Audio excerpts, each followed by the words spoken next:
Hello and welcome to the Film Ireland podcast. I'm Gemma Creagh and I'm chatting with producer Trevor Birney, whose company Fine Point Films is behind one of the most highly anticipated films of the year. So when fate brings Belfast teacher JJ into the orbit of self-confessed quote-unquote low-life scum Naoise and Liam Og, the needle drops on a hip-hop act like no other. Rapping in their native Irish, they lead a movement to save the mother tongue. After premiering in Sundance, Kneecap is in cinemas now. So have a listen to the trailer here. Tell me something about you. Something you've never told anyone else. I'm a rapper. There are 80,000 native Irish speakers in Ireland. Ní fac, I chiad gan tanga ach la náisiún. 3 of us have become rappers. You might know the words, but you don't understand the language. Is one of you for horse from Kyo? Just go studio again. What? Because rent beats. Can you like? Well, you hear Abbey Roadie? Abbey what? Argus Showboys and Roland 808. You honestly are going to be as real like for Kyoto if we like grammar when she's blast us bin the diary seeing hip hop. Could you on your? Do I look like I want to read subtitles? Ian, dog, tree.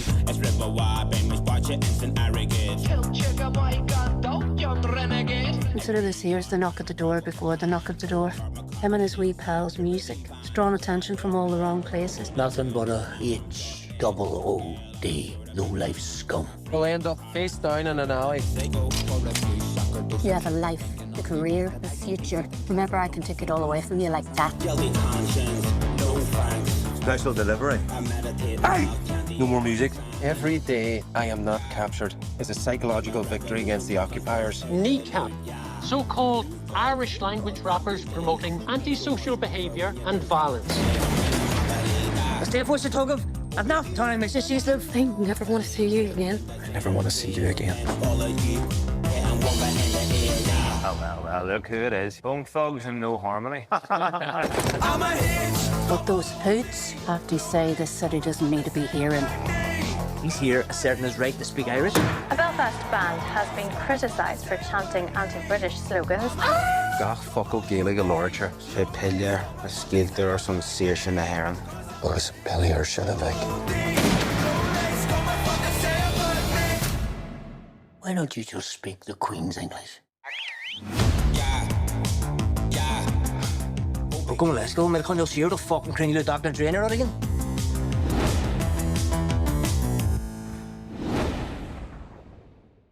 So thank you so much for chatting with us. No problem. It's so very exciting. There's such a buzz, and there's been a buzz, I think, since the Sundance news came out.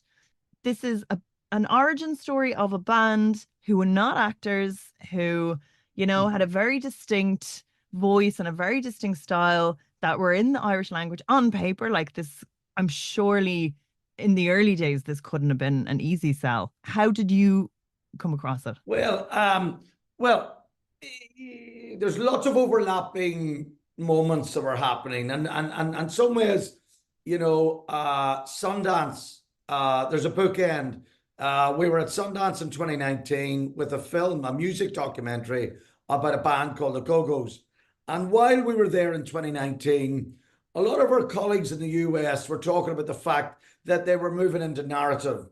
They were moving out of documentary. They're moving out of factual, and they were moving into drama, into the fiction world. And we come back with that kind of in our heads that was a phenomenon that was occurring in the US. That was just pre-pandemic.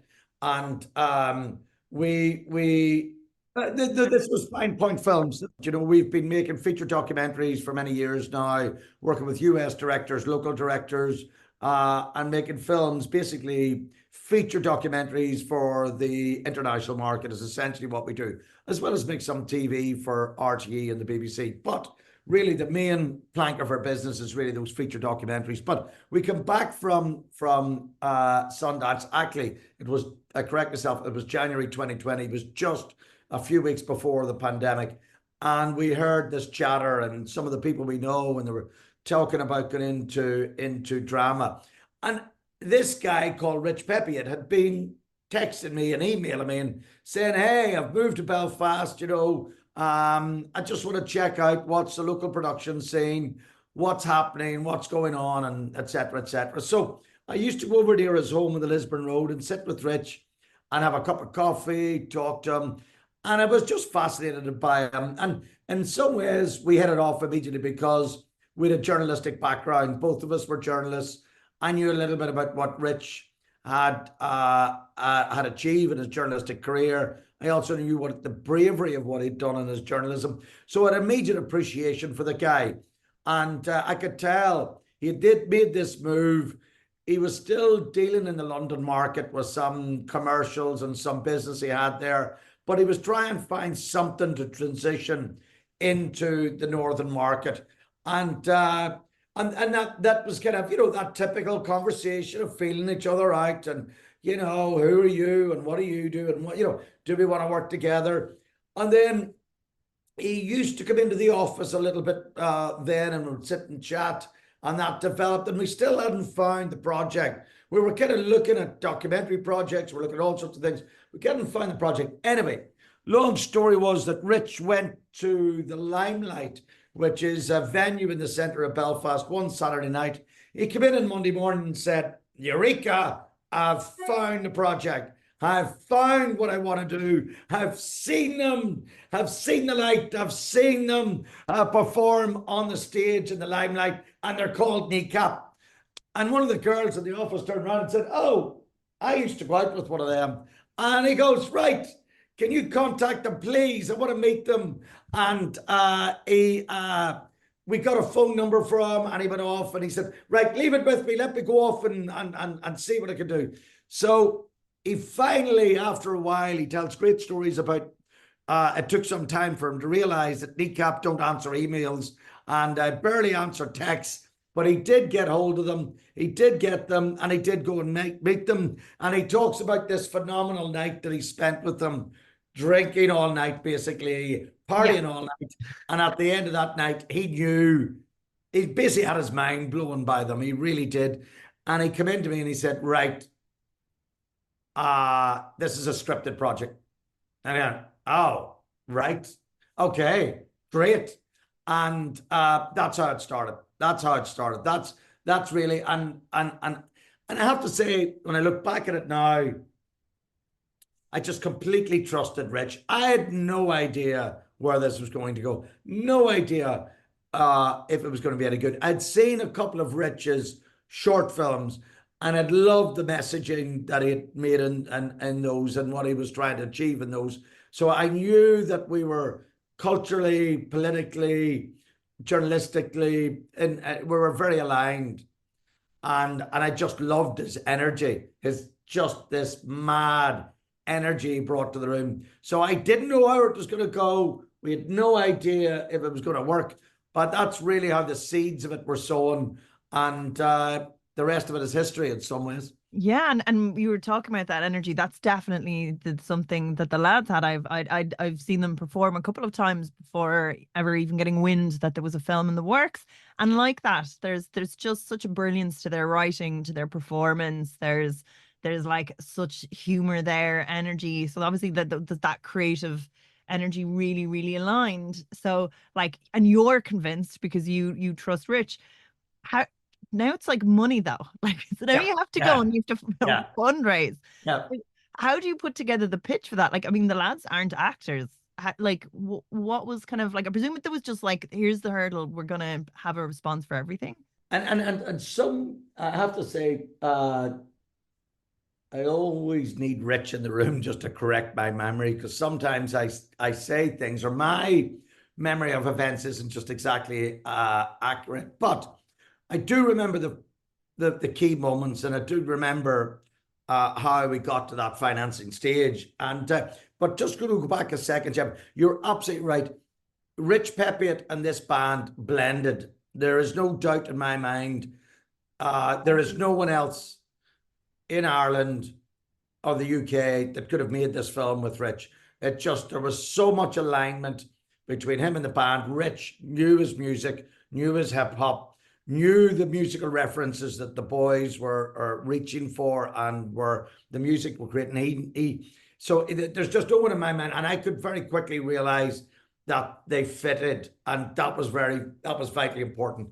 Well, then when I knew that this was actually real and Rich was taking this very seriously, and this wasn't just an idea that was going to come and go, I called Patrick O'Neill at Wildcard Distribution in Dublin, and I spoke to Patrick and said he knew all about Kneecap, and I said we're developing a film, and Patrick was going like a documentary. I'm going no, this is going to be a drama. This is going to be scripted, and Patrick was going, oh wow. Fantastic. And I think it just was the right moment for him. He was looking for something, and I knew then that was a moment for me because Patrick's reaction was so positive. I got right, okay. And what I was trying to do is work out, how far this film could travel. Could it even travel to Dublin? What sort of reaction would it get in Dublin? Because even some of the lines, they're so dry, like, even about the soup and things like that, where you're like, I can't, would other places get with that? Do you know, like there's elements that are so local. And then, I think that, but there's probably just so much consistently that no matter what your level of understanding of it, there's just like visual gags, dialogue, one-liners, like interesting references. Like it's just so consistent that you're safe. Yeah. And that is it. We've had people from Sundance, Utah, to New York, to LA, to San Francisco, all say something similar. The energy comes off the screen. And while they may struggle with some of even the English in the film and the accents, they get the emotion, the tone, the drive of it. And I think that, going back to the point, listen, our first port of call is always Northern Ireland Screen. And so I called my friend there at Northern Ireland Screen, Ursula Devine, and spoke to Ursula, and Ursula knew of Kneecap, and she goes, great. And at that stage, Ursula was able to give us a little bit of money to help Rich write the script, and that saw us right through the first draft. So tiny amount of money got Rich. Rich was just surviving on thin air, to be honest. And we put a little bit of money in. Northern Ireland Screen put a little bit of money in, and that's got us the first draft. And then we started to share the draft with Patrick, with Screen Ireland, with the BFI in London. Jack Tarling in London came on board, and he was able to give us a little bit more money from his outfit. So all of it, I would say, Gemma, was the moment that the first draft arrived and we shared it, and the nervousness at that moment, then starting to pick up on the reaction.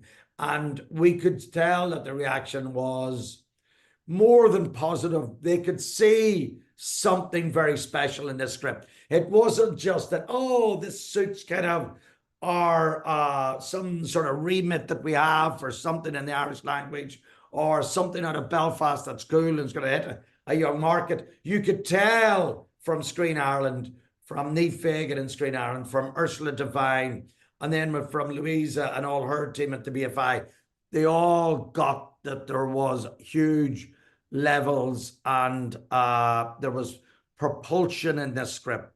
There was cultural key notes in the script. And all of that was very much for Rich vindication. There was, encouragement, vindication. And to say all of them were incredibly encouraging the whole way through the process. And absolutely, there were bumps, there were hurdles, there were challenges right through until we got to a locked script and got the finance all agreed, and there was push and pull. But listen, it was all down to Rich Pepiot's absolute clear-eyed vision. He had a clear-eyed vision what he was going to do from this film. This wasn't something that was created in the edit, although all our editors were amazing. It wasn't created on the set. It was created in the head of Rich Pepiot and then executed. And the moment that we first walked on set, which was the scene of the guys digging up the back garden, digging up JJ's back garden, and that was shot in Dundalk, in a housing estate in Dundalk. And we saw the three guys that morning, and we walked away at lunchtime and says, we're going to be okay. These guys can actually act. These guys can perform. And God bless them. They must have known that there was a great script. Michael Fassbender had come on board, Simone Kirby, and all our cast had come on board, Fionnuala Flaherty, all these great, incredible, strong actors. And yet it was all going to hang on whether Kneecap could act. And boy, when we walked away from that first day, we were like, whatever happens here, there's something special. These three guys can do this. They can deliver a very powerful performance, and all of them bringing something very different.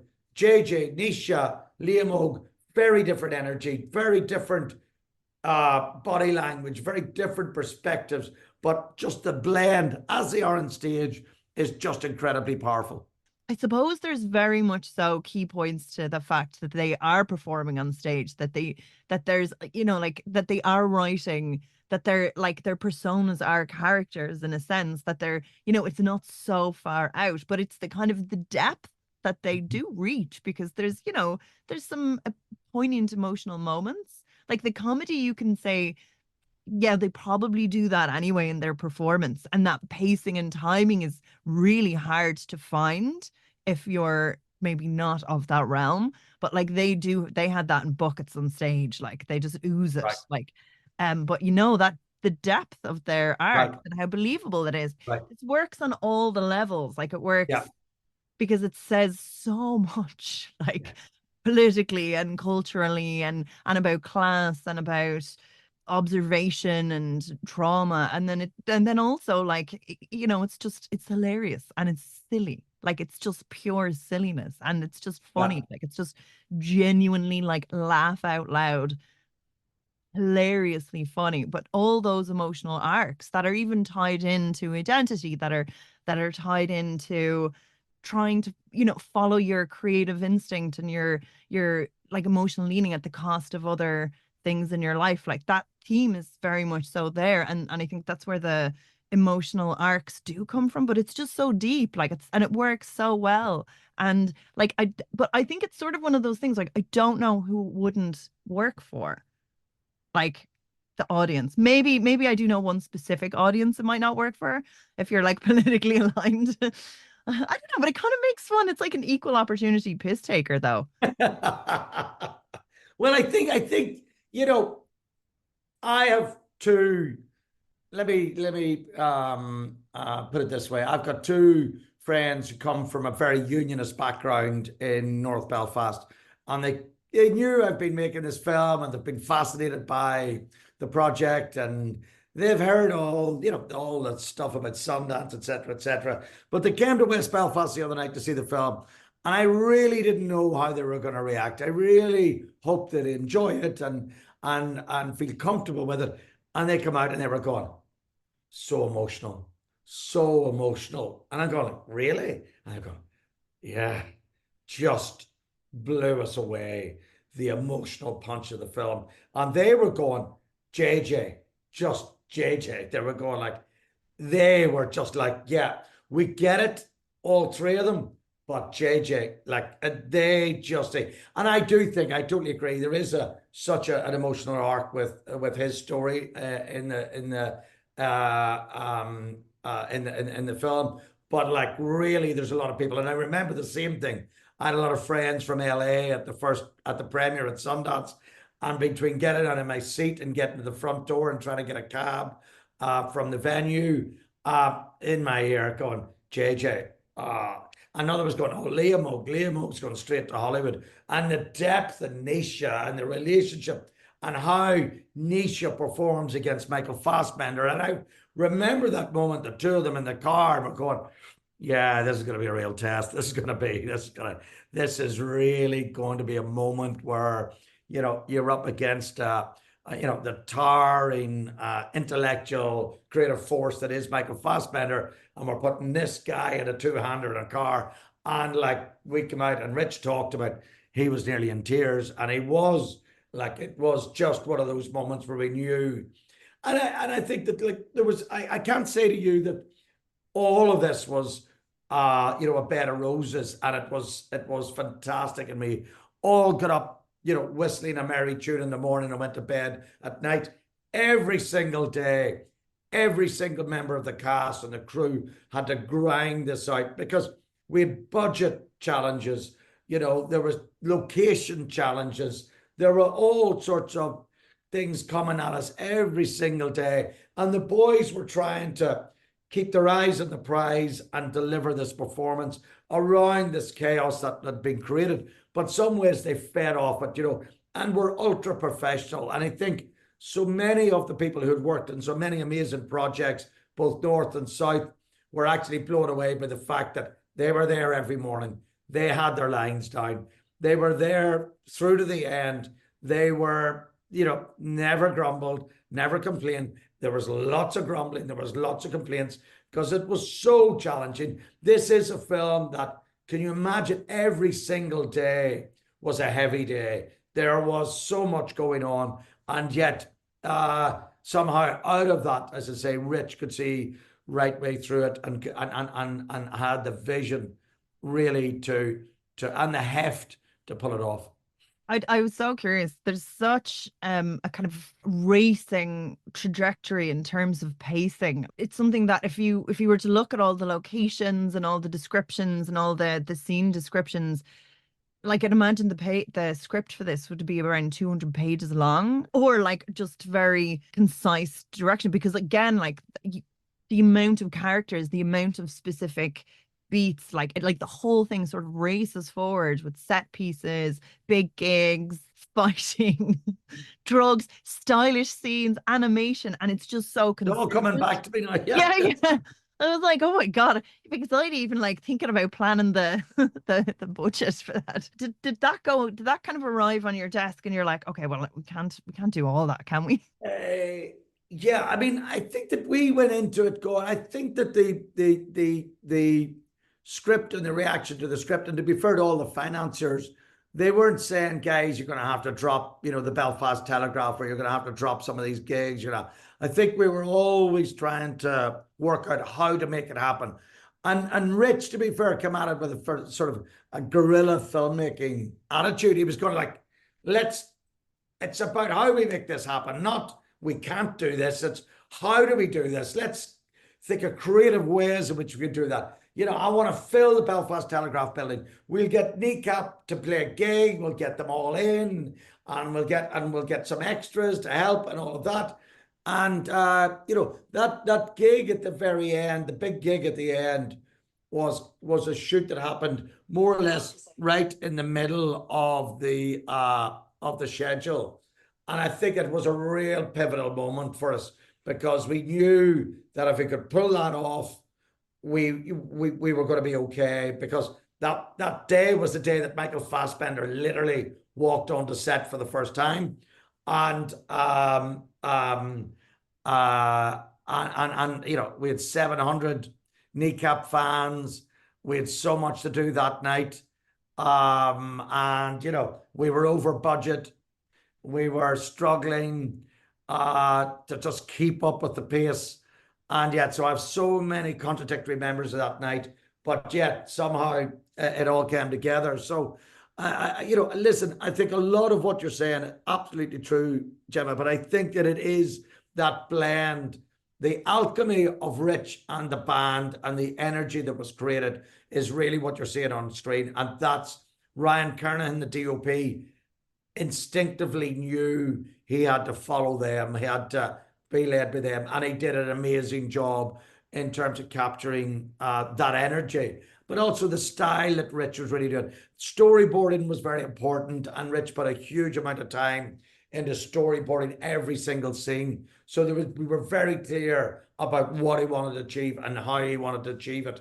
But a lot of those scenes, as you say, were hugely ambitious. Shutting off a part of South Belfast on a Sunday morning to do the chase scene, that was something, and a part of that road has never been sealed off for any film ever before. So you can imagine the negotiation back and forward with the city council to get that.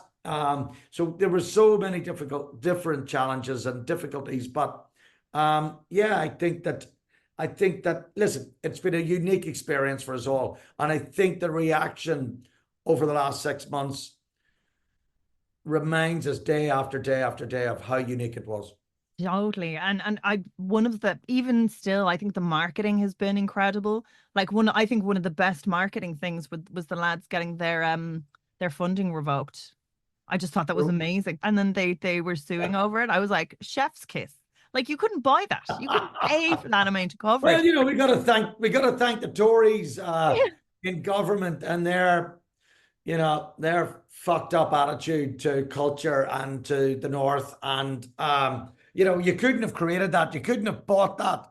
And yet that just landing that, the Tories were trying to cancel Kneecap. They were trying to cancel the Irish language, like, mind blowing, but also I think that it's a lot to do with Dan Lambert, the band's manager, and the strength and integrity he brings to it, because he knew exactly how to respond, and the boys and him react as a unit in a way that really helps capture just in a way that no one else can, north or south, I think, the moment, just the zeitgeist of, and they are the zeitgeist. They are just right at the very edge. And the Tory government in London just couldn't deal with that.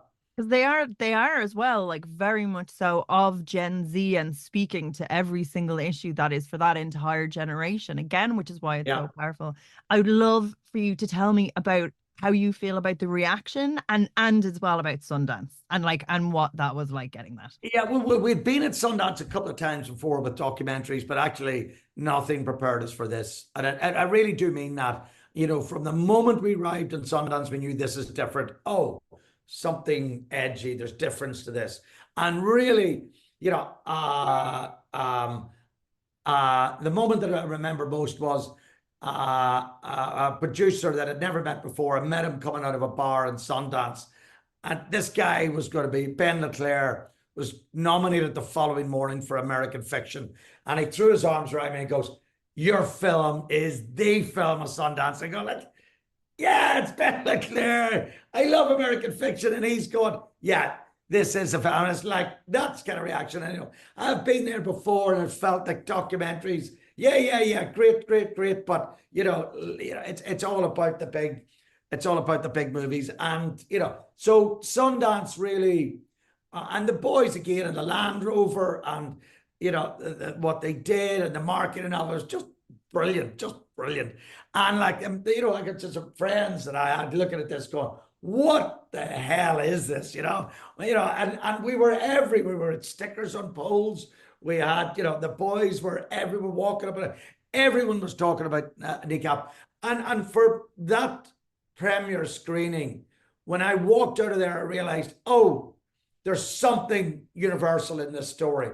There's something that people who knew nothing about the Irish language, some people didn't even know that Ireland had its own language, who were at that screening. They were going, I didn't even realize there was an Irish language. And they'd come to the screening because, for all various reasons, but they were going like, wow, So from that moment, we kind of knew it was going to take off. The negotiations with Sony, for Sony come in, Sony Pictures Classics, Tom Bernard, Michael Parker, absolute giants in the world of independent film. And there's nothing those guys haven't done in the last 40 years. And for them to say, and I remember them calling me, and I was on, I was just around the corner from the Davy Burns pub in Dublin when I got a first call on the weekend. It was my daughter's birthday and we were in Dublin for the day. And I got a call from Sony to say, "We want your film. We love your film. We're going to see you in Sundance. Please don't sell it to anyone else." And we're going, yeah. Really? Like, they're going, okay. And they were like, they hounded us. They had a real passion for the film. They knew what they wanted to do to the film. And that's playing out right now across America as, the film is on release over there. It's doing hugely well and it's really exciting what's happening over there right now. And so coming off Sundance, we kind of knew, right, A, we've got distribution in the US. B, there's such a positive reaction. The reviews are great, but we really didn't know where we're going to go after that. And I should have said, Gemma, getting into Sundance was such a moment.